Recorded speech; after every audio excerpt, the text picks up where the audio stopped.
Long, long ago, in the southern regions of Vana'diel, lived a solitary queen who reigned over a tiny kingdom. This queen was named Shiva. Following the will of her mother, she became the sovereign of her country at the age of 15. Due to her youth, however, she was placed under the tutelage of her uncle, the Duke. From the very start, this arrangement plunged the kingdom into terrible anxiety.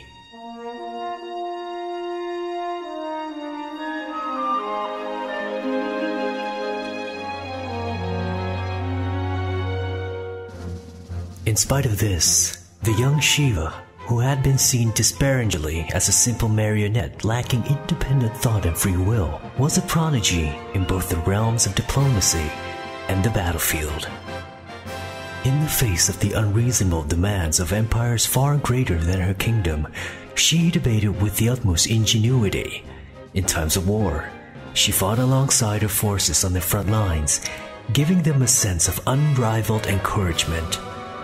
It was for these very reasons that she became ingrained in the memories of the people as the most brilliant ruler of her dynasty.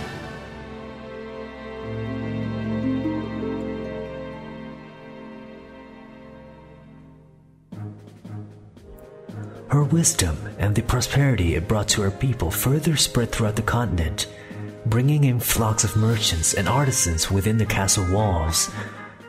The name of Queen Shiva was heard even in the farthest regions of the world, and at this time, not even the most powerful monarchs easily dared to overthrow what was known as the Great House of Shiva.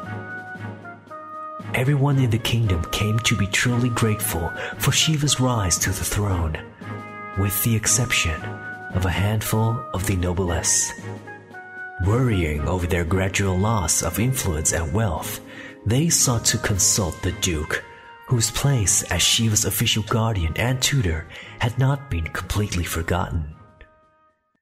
To the Duke, their sense of dissatisfaction was a very convenient thing indeed. In all truth, from the very instant the late Queen's death, his heart became deeply filled with an ambition for the seizure of kingdom's throne. Becoming a guardian of the then inexperienced Queen, he had hoped to place the control of the countries in his hands behind her back. However, despite his intentions and the preconceived notions of the upper aristocrats, Shiva was a sagacious and tactful ruler. As a result of her growing popularity, even his lofty position as the kingdom's duke had become endangered. Upon gaining the support of the noblemen, Shiva's uncle contracted a secret alliance with the neighboring empires and thus completed his meticulous plan to surround Shiva in a deadly political triangle. The coup d'etat succeeded all too easily. Betrayal and usurpation by the man she had embraced with her utmost trust was completely unexpected by Shiva. By the time she understood what was being done to her, her uncle, who sat on the gilded throne while grinning in a demonic fashion, made his first decree as the kingdom's sovereign. Shiva would be banished to the Northlands.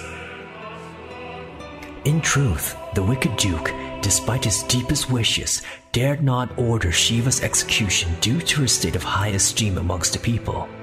Thus, her quiet and frigid death in the Northlands was seen by him as the easiest way to accomplish his goals without provoking public uproar. The tragedy thus continued. In reality, the empire that contributed the most to the success of rebellion was even cleverer. As soon as the queen had departed, the imperial sentry that had been under the command of the Duke began to plunder the city in a wild frenzy, refusing to listen to the Duke's futile orders for restraint. Upon seeing this, the noble's opinion of the Duke's competence faded, and it was not long before chaos within the court erupted. All along, the empire had waited for this opportunity. The army seized the castle, arresting the royal house, bringing the country to its knees. In a short week, The tiny kingdom that had been so lovingly adored was no more, reborn under the flag of the great Southern Empire. The Duke was killed in a short execution thereafter, and the small remnants of the kingdom's soldiers, having lost both their ruler and mother country, scattered. One of Shiva's loyal subjects, however, the general Eomatra, had the idea of leading out a rescue party to the Arctic regions to save their queen.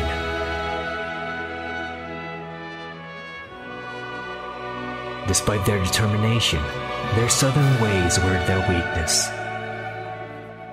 Unaccustomed to the frigid glaciers, the party faced many difficulties, and one after another, the soldiers that had so yearned for Shiva slowly froze to death. Finally, Eomatra and 10 of the remaining soldiers came to discover their queen. However, what they had found was a breathtaking yet saddening sight. Sleeping eternally, frozen in a crystal of ice, was the great Shiva. With their last bits of strength, they drew their swords from their scabbards and shouted cries of their allegiance. And in those few moments they drew their last breaths, shouting aloud, "Even if we become frozen in ice, we shall remain forever loyal to our queen. If only the dreaded empires of the south would feel our vengeance for their sinful acts." Sometime afterward, hail began to fall inexplicably in the lands of the Southern Empire. Some time passed, and among the people, it became rumored that this hail was a form of Shiva's vengeance. Year by year, the blizzards became stronger.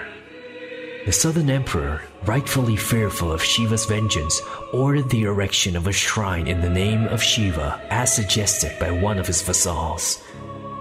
The goddess Altana, watching the tragedy of Shiva's kingdom from above and the emperor's decision to reform his traitorous ways, descended to the Arctic and quelled the aura of fury cast upon the Northlands by the curse of the frozen nights. The rage that could be felt on the bitter squall disappeared, returning the perpetual snowfall of the region to a sense of silent harmony. The goddess then called Shiva to the celestial plane, where she could watch over and protect her kingdom forevermore. And since that time, hail has never come to fall in the southern lands.